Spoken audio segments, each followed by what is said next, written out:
মান সাল্লা ইউরাই ফাকাদ আশরাকা ওয়া মান তাসাদ্দাকা ইউরাই ফাকাদ আশরাকা ওয়া মান সামা ইউরাই ফাকাদ আশরাকা।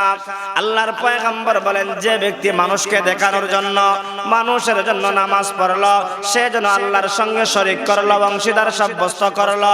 যে ব্যক্তি মানুষের জন্য রোজা রাখলো, মানুষকে দেখানোর জন্য রোজা রাখলো, সে যেন আমি আল্লাহর সঙ্গে অংশীদার করলো।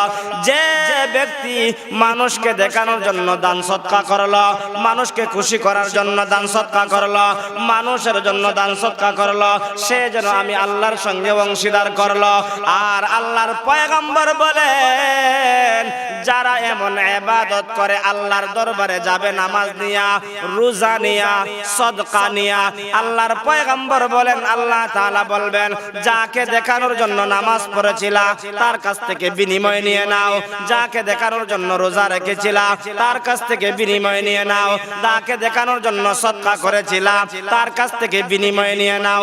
যদি আল্লাহর জন্য কোনো মানুষ নামাজ পড়ে, আল্লাহ পাক সেটার বিনিময়ে দান করবেন। যদি কোনো মানুষ আল্লাহর জন্য রোজা রাখে, আল্লাহ পাক সেটার বিনিময় দিবেন। কোনো মানুষ যদি আল্লাহকে খুশি করার জন্য দান খয়রাত করে, সেটার বিনিময় আল্লাহ পাক দান করবেন। এজন্য আজকের রজনীতে এমন কিছু মানুষের দোয়া আল্লাহ কবুল করবেন। পাহাড় পরিমাণ গুনাহ করেছে কিন্তু শিরিক করে নাই, আল্লাহর সঙ্গে অংশীদার করে নাই, চুরি করেছে, ডাকাতি করেছে, অন্যায় অপরাধ করেছে, জীবনে এমন কিছু গুনাহ করেছে যেই গুনার কথা মা শুনলে সন্তানকে জায়গা দিবে না, এমন গুনাহ করেছে যেই গুনার কথা ফ্যামিলির মানুষ শুনলে তাকে বাড়িতে জায়গা দিবে না। আমাদেরকে এই পর্যন্ত নেক হায়াতান তাইয়্যিবা দান করেছেন।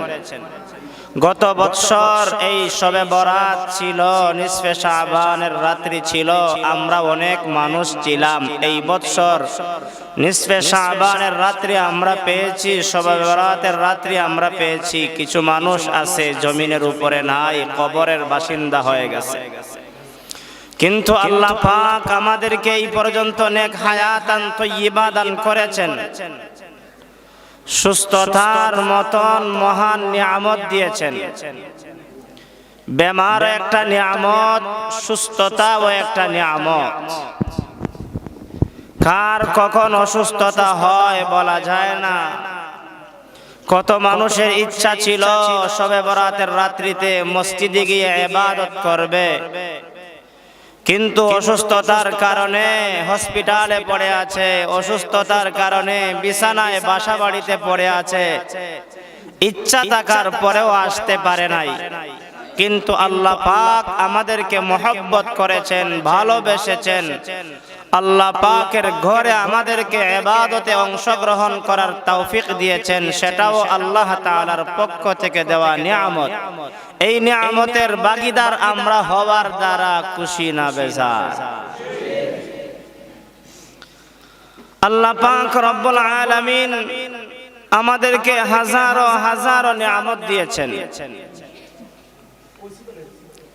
এর মধ্যে আল্লাহ পাক আমাদেরকে মুসলমান বানিয়েছেন। শেষ নবী, শ্রেষ্ঠ নবী মুহাম্মদুর রাসূলুল্লাহ সাল্লাল্লাহু আলাইহি ওয়াসাল্লামের উম্মত হিসাবে আল্লাহ আমাদেরকে কবুল করেছেন। নবী করিম সাল্লাল্লাহু আলাইহি ওয়াসাল্লামের হাদিস দ্বারা যা আমরা জানতে পেরেছি, আজকের রাত্রিটা আল্লাহ তাআলার কাছে অন্য রাত্রির চাইতে আলাদা, বরকতপূর্ণ। কেমন বরকতপূর্ণ?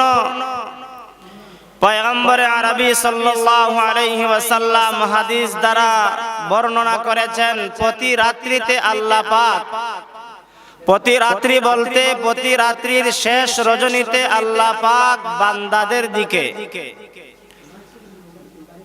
কুদরতি দৃষ্টি দেন। আর আজ এমন একটা রজনী, যেই রজনীতে মাগরিবের পর থেকে আল্লাহ পাক আমাদের দিকে কুদরতি দৃষ্টি দিয়া তাকিয়ে আছেন। আর ওই দৃষ্টি দিয়া আল্লাহ পাক বলতে আরম্ভ করেন, কে আছো গুনাহগার, আমার কাছে গুনাহ মাফ চাও, আমি আল্লাহ তোমাদের গুনাহকে মাফ করে দিব। গুনাহ আছে না নাই আমাদের? আরো জোরে বলেন, গুনাহ আছে না নাই? সারাদিন নেকি করি অথবা না করি, কিন্তু গুনাহ করতে আমাদের অসুবিধা হয়।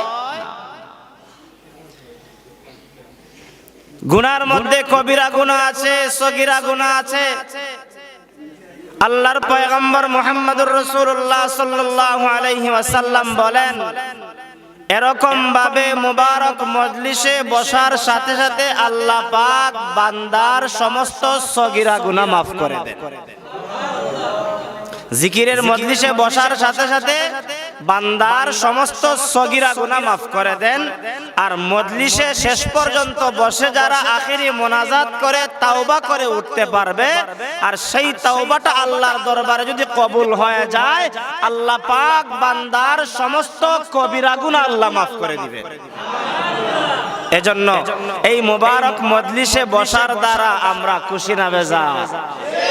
আল্লাহর পয়গম্বর মুহাম্মদুর রাসূলুল্লাহ সাল্লাল্লাহু আলাইহি ওয়াসাল্লাম বলেন, এই রাত্রিতে আল্লাহ তাআলা এরকম ভাবে বান্দাদেরকে ডাকেন, কে আছো গুনাহগার? আমি আল্লাহ তাআলার কাছে গুনাহ মাফ চাও, আমি আল্লাহ তাআলা তোমাদের গুনাহ মাফ করে দিব। এমন আল্লাহর বান্দা দুনিয়াতে আছে 60 বছরের হায়াতের জিন্দেগি হয়ে গেছে, 50 বছরের হায়াতের জিন্দেগি হয়ে গেছে, 40 বছর হায়াতের জিন্দেগি হয়ে গেছে, আল্লাহ তাআলার গোলামি করে না, আল্লাহর ইবাদত করে না, আল্লাহর বিধিবিধানগুলো মানে না। এমন মানুষ আমাদের সমাজে আছে না নাই?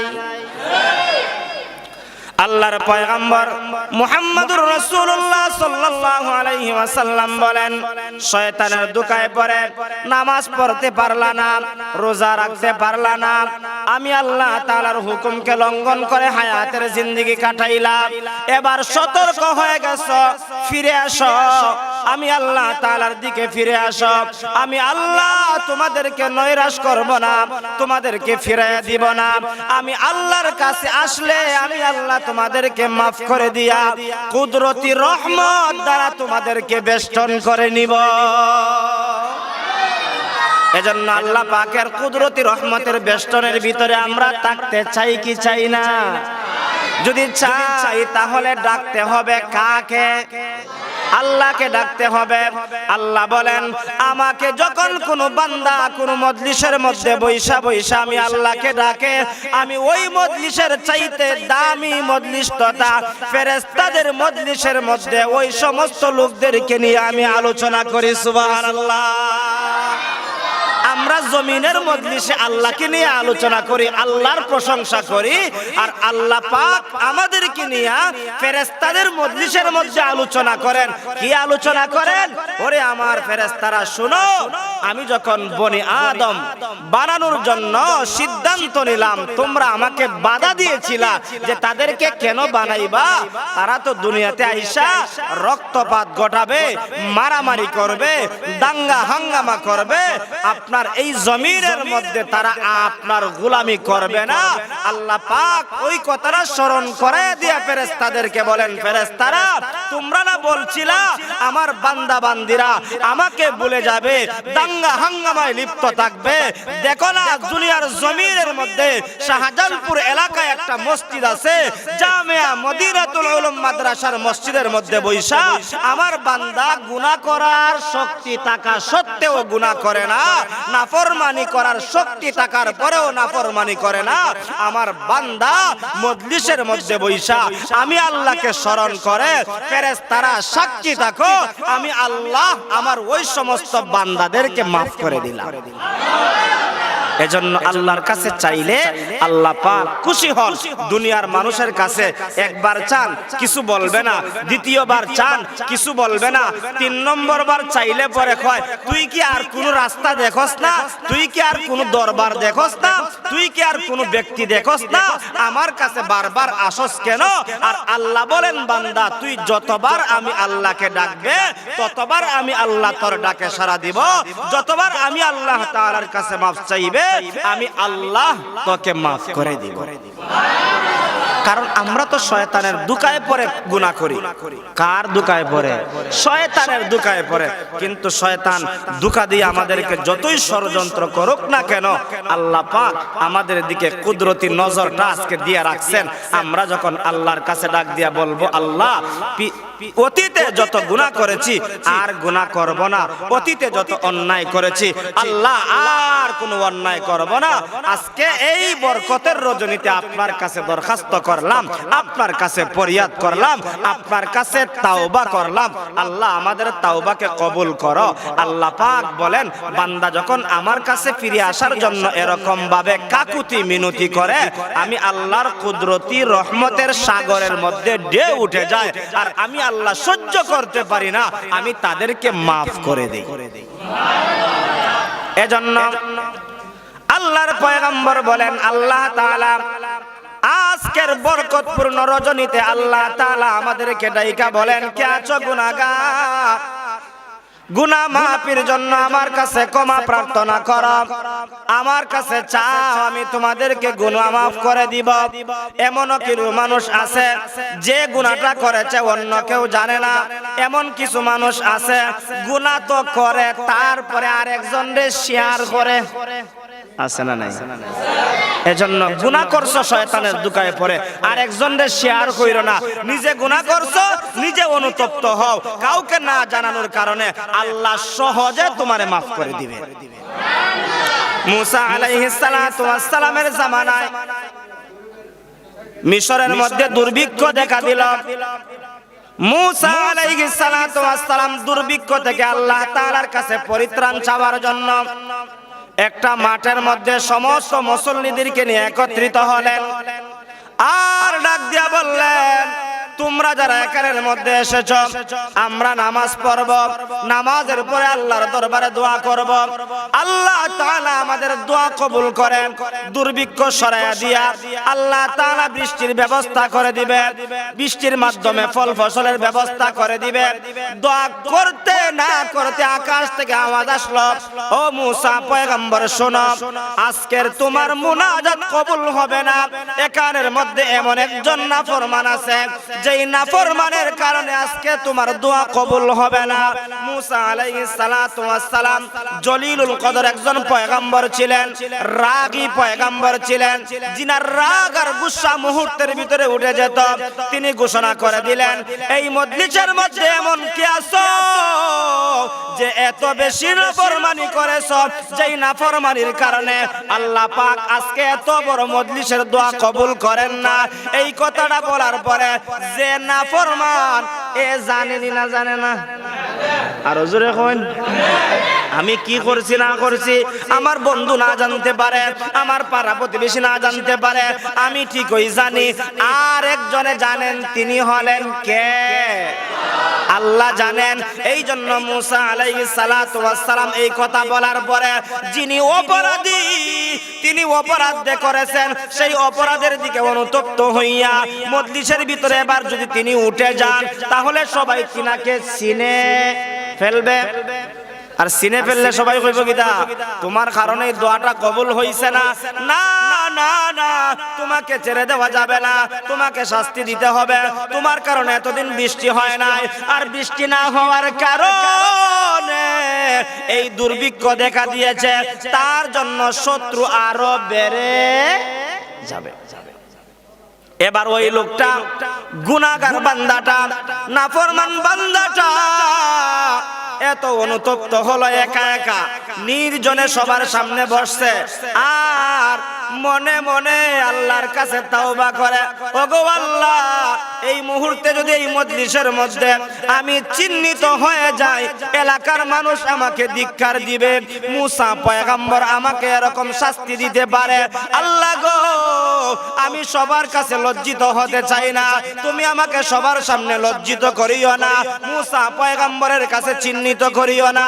ও আল্লাহ, তুমি তো পারো একটা গুনাহগারকে মাফ করে দিতে, আমি আর কোনোদিন অন্যায় করব না, নাফরমানি নাফরমানি করব না, গুনাহে লিপ্ত হব না। আল্লাহ এই মুহূর্তে একাএকি ভাবে তোমার কাছে ফরিয়াদ করলাম, তাওবা করলাম, অনুতপ্ত হয়ে গেলাম, ওয়াদার মতন ওয়াদা করলাম আর কোনোদিন অন্যায় কাজ করব না। এমন ভাবে যখন আল্লাহকে ডাকতে আরম্ভ করেছেন, আল্লাহ পাকের কুদরতি রহমতের সাগরে ঢেউ উঠে গেছে। আল্লাহ পাক ওই নাফরমানকে এমন ভাবে মাফ করে দিয়েছেন, মাফ করার সাথে সাথে আকাশ থেকে মুষলধারে বৃষ্টি আরম্ভ হয়ে গেছে। আল্লাহু আকবার। এমন গুনাহগার যদি আজ রাত্রিতে, এই নিসফে শাবানের রাত্রিতে, যেই রাত্রিতে আল্লাহ পাক আমাদের দিকে এরকম ভাবে দৃষ্টি দিয়া তাকিয়ে আছেন, যেরকম ভাবে দেখবেন 1000 মানুষ যদি এক জায়গায় থাকে, 1000 মানুষ যদি এক জায়গায় থাকে আর 1000 মানুষের দিকে একজন মানুষ যদি তাকায়, সবার দিকে একবার তাকাতে হলেও তার দৃষ্টিটা এরকম ভাবে ঘুরাইতে হবে। কিন্তু আল্লাহ পাক রব্বুল আলামিন এমন রব, যিনি সব কিছু দেখতে পারেন, সব কিছু শুনতে পারেন, সব কিছু আল্লাহ পাক রব্বুল আলামিনের নিয়ন্ত্রণে আছে। আল্লাহ পাক রব্বুল আলামিন এরকম ভাবে আজ এমন একটা রজনী, যেই রজনীতে এরকম ভাবে আল্লাহ তাকিয়ে আছেন, কোন বান্দাটা জিহ্বা নাড়ায়া নাড়ায়া আল্লাহকে ডাক দিবে আর ওই ডাকে সাড়া দিয়া আল্লাহ তার গুনাহকে মাফ করে দিবে। কোন লোকের গুনাহ মাফ করবেন? এক হাদিসের মধ্যে এসেছে, আল্লাহর পয়গম্বর বলেন, সমস্ত মানুষের দোয়া আজকের রাত্রিতে কবুল করবেন, কিন্তু মুশরিকের দোয়া আল্লাহ কবুল করবেন যে আল্লাহর সঙ্গে কি করে? অংশীদার সাব্যস্ত করে। আল্লাহর সঙ্গে যে শিরিক করে, এমন ব্যক্তির দোয়া আল্লাহ কবুল করবেন না। আল্লাহর পয়গম্বর হাদিসের মধ্যে বলে দিয়েছেন, ইল্লা লিমুশরিকিন আও মুশাহিন।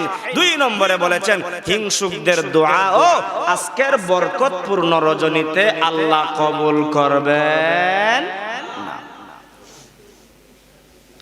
মুশরিক কারা? আমরা তো এখন সহজে বুঝতে পারি। আমি আমার এই বয়সে দেখেছি, শ্রীমঙ্গল একটা জায়গা আছে, ওই জায়গায় একটা মসজিদ আছে, যেই মসজিদের নাম হলো জান্নাতুল ফেরদাউস। নামটা বালা না খারাপ?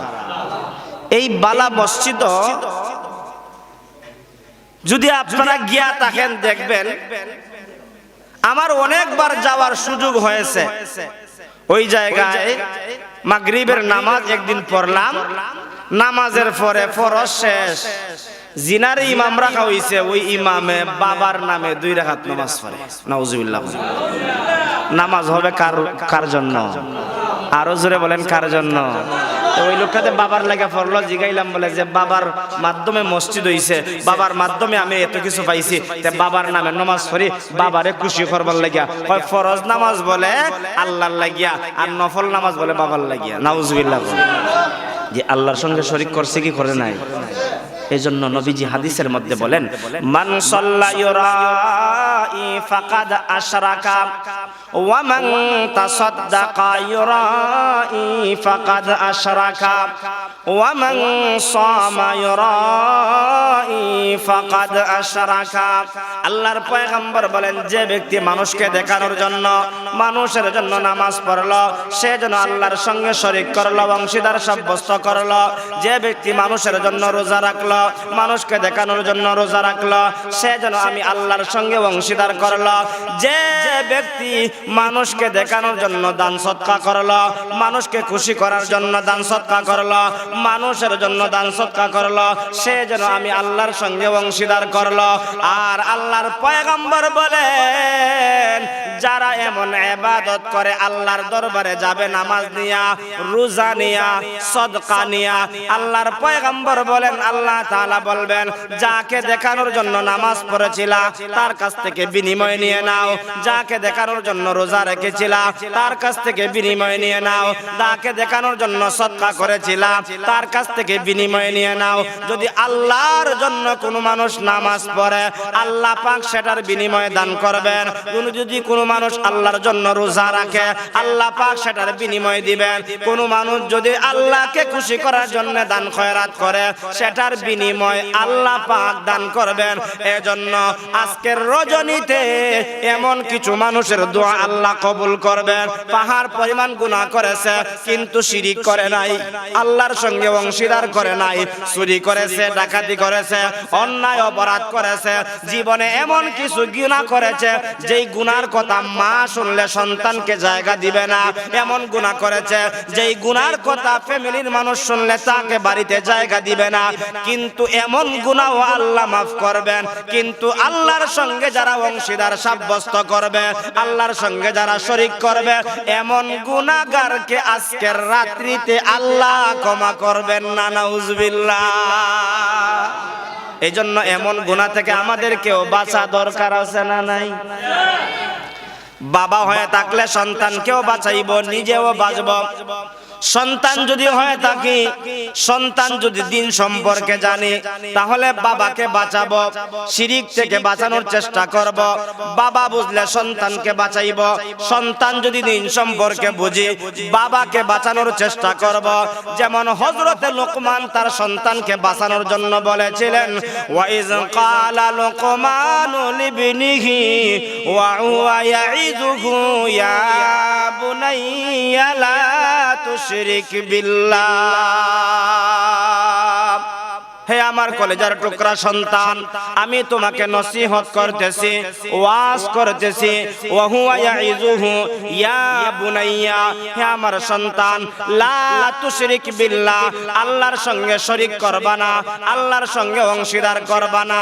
বাবা জ্ঞানী হওয়ার কারণে সন্তানকে নসিহত করে, বাবা আল্লাহর সঙ্গে অংশীদার করা যাবে না, আল্লাহর সঙ্গে অংশীদার করা মারাত্মক গুনাহ, কঠিন গুনাহ, বড় থেকে বড় গুনাহ, এমন গুনাহ করা যাবে না। বাবা তার সন্তানকে নসিহত করে। আজকে যারা বাবা হিসাবে এখানের মধ্যে এসেছেন, আপনার সন্তানকেও শিরিক থেকে বাঁচাইতে হলে সন্তানকে এমন নসিহত করা দরকার আছে না না? সন্তানকে বুঝাইতে হবে, সন্তান শোনো, তুমি যদি শিরিক করো, বছরে একটা নিসফে শাবান আসবে, ওই নিসফে শাবানের রাত্রিতে আল্লাহ পাক দৃষ্টি দিয়া তোমাদের দিকে তাকিয়ে আছেন, আল্লাহ পাক গুনাহ মাফ করবেন। কিন্তু শিরিক গুনাহ করার কারণে আজকের রাত্রিতে তোমার গুনাহ মাফ করা হবে না। এজন্য সন্তান, জীবনে শিরিক গুনাহ করা যাবে না, শিরিক গুনাহ করা যাবে না। শিরিক গুনাহ যারা করবে আল্লাহ পাক অন্যত্র আয়াতের মধ্যে বলেন, তাদের জন্য জান্নাত হারাম, জাহান্নাম তাদের জন্য অবধারিত। আল্লাহ পাক বলেন, ইন্নাহু মাইয়ুশরিক বিল্লাহি ফাকাদ হারামাল্লাহু আলাইহিল জান্নাহ ওয়া মাওয়াহুন নার। আল্লাহ পাক বলেন, নিশ্চয় যারা মাইয়ুশরিক বিল্লাহ, আল্লাহর সঙ্গে অংশীদার করে, আল্লাহর সঙ্গে এরকম ভাবে শরীক করে, মাইয়ুশরিক বিল্লাহি ফাকাদ হারামাল্লাহু আলাইহিল জান্নাহ, তার জন্য আল্লাহ জান্নাত হারাম করে দেন। এই আয়াতের ব্যাখ্যায় মুফাসসিরিনে কেরাম লেখেন, যেরকম ভাবে একটা সুইয়ের ছিদ্র দিয়া হাতি প্রবেশ করা অসম্ভব, আল্লাহর সঙ্গে শিরিককারী বান্দাও জান্নাতে যাওয়া অসম্ভব, নাউজুবিল্লাহ। সুয়ের ছিদ্র দিয়ে গীতা যাইবনি হাতি? আঙ্গুলই তো যাইতো না, হাতই তো যাইতো না, এত বড় হাতি কিভাবে যাবে? উদাহরণ দিয়েছেন, হাতি যেরকম ভাবে সুয়ের ছিদ্র দিয়া ঢুকা অসম্ভব, একজন শিরিককারী মানুষ আল্লাহর তরি জান্নাতে যাওয়াও অসম্ভব। মারাত্মক গুনাহ, কঠিন গুনাহ। এই গুনাহ থেকে আমরা বাঁচতে চাই কি চাই না? ওয়া মাওয়াহুন নার, আল্লাহ বলেন তার ঠিকানা হলো জাহান্নাম। এজন্য হিন্দুরা 33 কোটি দেবতার পূজা করে। তারা এই সমস্ত দেবতাকে আল্লাহর সঙ্গে অংশীদার মনে করে। ইহুদিরা হযরতে উযাইর আলাইহিস সালাতু ওয়াস সালামকে আল্লাহ তাআলার পুত্র মনে করে তারা ইবাদত করে। খ্রিস্টানেরা হযরতে ঈসা আলাইহিস সালাতু ওয়াস সালামকে আল্লাহর পুত্র মনে করে। আর ঈসা আলাইহিস সালাতু ওয়াস সালামের মা মরিয়মকে তারা আল্লাহ তাআলার স্ত্রী মনে করে। এই মনে করে তারা ইবাদত করে। সেজন্য ইহুদিরাও জান্নাতে যেতে পারবে না, খ্রিস্টানরাও জান্নাতে যেতে পারবে না। দুনিয়াতে যারা হিন্দু ধর্মাবলম্বী আছে, 33 কোটি দেবতার পূজা যারা করে, তারাও জান্নাতে যেতে পারবে না। জান্নাতে যদি যেতেই হয় আল্লাহকে এক জানে ইবাদত করতে হবে, মানতে হবে, বিশ্বাস করতে হবে, তাহলেই আল্লাহর তরে জান্নাতের মধ্যে যাওয়া যাবে। সুবহানাল্লাহ। কারণ কি? কারণ কি? ইসলাম ধর্ম যারা মানে তারা আল্লাহকে এক বিশ্বাস করে। ইসলাম ধর্মকে যারা মানে তারাই আল্লাহকে এক বলে কি করে? বিশ্বাস করে। ইসলাম ধর্ম মুখ দিয়া মানে অন্তর দিয়া বিশ্বাস করে না এমন কিছু নামধারী লোক আল্লাহর সঙ্গে অংশীদার সাব্যস্ত করে, শিরিক করে। বাবারেও আল্লাহর সঙ্গে অংশীদার করে। পীর বাবা, লতা বাবা, জটা বাবা, যত ধরনের যত বাবা আছে সমস্ত বাবারে আল্লাহর সঙ্গে অংশীদার করে। এমন নামধারী মুসলমানও জান্নাতে যাওয়া সম্ভব হবে। যেই কথাটা বলতেছিলাম, আল্লাহর পয়গম্বর মুহাম্মদুর রাসূলুল্লাহ সাল্লাল্লাহু আলাইহি ওয়াসাল্লাম বলেন, 2 নাম্বার হলো বাবা যদি তার সন্তানকে নসিহত করতে পারে। এবার বাবার চাইতে সন্তান একটু জ্ঞানী হয়ে গেছে, বুদ্ধিমান হয়ে গেছে, দ্বীন সম্পর্কে ভালো জানে, দ্বীন সম্পর্কে তার একটা জ্ঞান আছে, সেজন্য বৃদ্ধ বাবাকেও নসিহত করে শিরিক থেকে বাঁচানো দরকার আছে না না? কিভাবে নসিহত করবেন? যেরকম ভাবে নসিহত করেছিলেন সাইয়্যিদনা হযরতে ইব্রাহিম আলাইহিস সালাতু ওয়াস সালাম, তিনি তিনার বাবাকে নসিহত করেছেন, বাবা ইয়া আবাতি লিমা তা'বুদু মা লা ইয়াসমাউ ওয়া লা ইউবসিরু ওয়া লা ইউগনি আনকা শাইআ। হযরত ইব্রাহিম পয়গম্বর তিনার বাবাকে নসিহত করেন, ও আমার আব্বা জান, আপনি কেন এই মূর্তির ইবাদত করেন? যেই মূর্তি শুনে না, যেই মূর্তি দেখে না, যেই মূর্তি ভালো এবং মন্দর মধ্যে পার্থক্য করতে পারে না, আপনি কেন তার ইবাদত করেন? সন্তান তার বাবাকে নসিহত করে।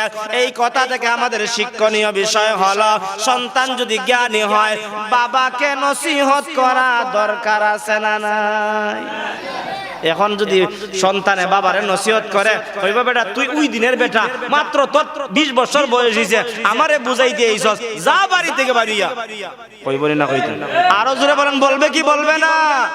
এমন কথাটা ইব্রাহিম নবীর জামানায় ইব্রাহিম আলাইহিস সালাতু ওয়াস সালামের বাবাও বলেছিলেন, কালা আরাগিবুন আনতা আন আলিহাতি ইয়া ইব্রাহিম লা ইল্লাম তানতাহি লা আরজুমান্নাকা ওয়াহজুরনি মালিয়া। হে আমার সন্তান তথা ইব্রাহিম শোনো, আমি তোমার উপরে রাগান্বিত হয়ে বলতেছি, তুমি যদি আমাকে এমন উপদেশ দাও, এমন কথা বলো, অর্থাৎ তুমি যদি আমাকে মূর্তির পূজা থেকে বিরত রাখার চেষ্টা করো, শোনো আমি তোমাকে পাথর দ্বারা আঘাত করব। আমি তোমার উপরে রাগান্বিত হয়ে গেলাম। এমন তিনি রাগ করলেও আমার আপনার রাগ করা যাবে। যেই কথাটা বলতেছিলাম, আজকের রাত্রিতে আল্লাহ পাক আমাদের দোয়া কবুল করবেন, আল্লাহ পাক আমাদের দোয়া মঞ্জুর করবেন, আমাদের গুনাহ মাফ করবেন, কিন্তু শিরিককারী ব্যক্তির গুনাহ মাফ করবেন না। 2 নাম্বার হলো আও মুশাহিন, হিংসুকদের দোয়া কবুল করবেন না, হিংসুকদের দোয়া মঞ্জুর করবেন না।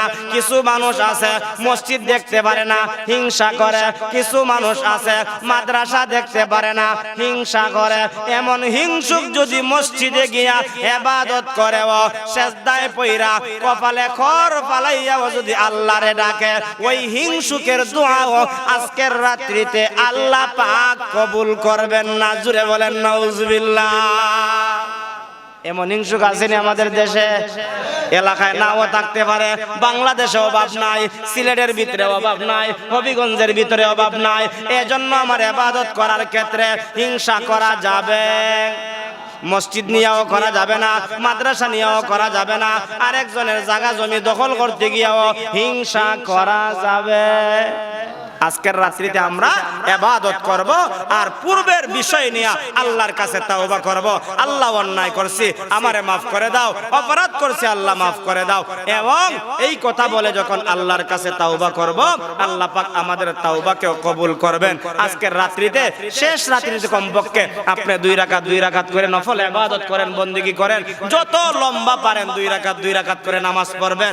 যে একটু ভালো লাগে নামাজ পড়লেন, একটু সময় পাইলেন কোরআন তেলাওয়াত করেন, এরপরে একটু সময় পাইলেন জিকির আজকার করলেন, আল্লাহর কাছে তাওবা করলেন, দোয়া করলেন, ইবাদতের মাধ্যমে কাটাইয়া ফজরের নামাজ সারা যাবে। সারা রাত ওয়াজ শুনলাম, ইবাদত করলাম, ফজরের নামাজ ছুটি গেলে এই ইবাদতে কোনো কাজ হবে না। এজন্য এশার নামাজ জামাতের সঙ্গে পড়ছি, আমার সামর্থ্য অনুযায়ী ইবাদত করে ফজরের নামাজ আমাকে জামাতের সঙ্গে আদায় করতে পারলে সারা রাত্র নফল ইবাদতের সব আল্লাহ পাক আমলনামায় দান করবেন। সবাই বলি আমিন। ওয়া আখির দাওয়ানা আলহামদুলিল্লাহি রাব্বিল আলামিন।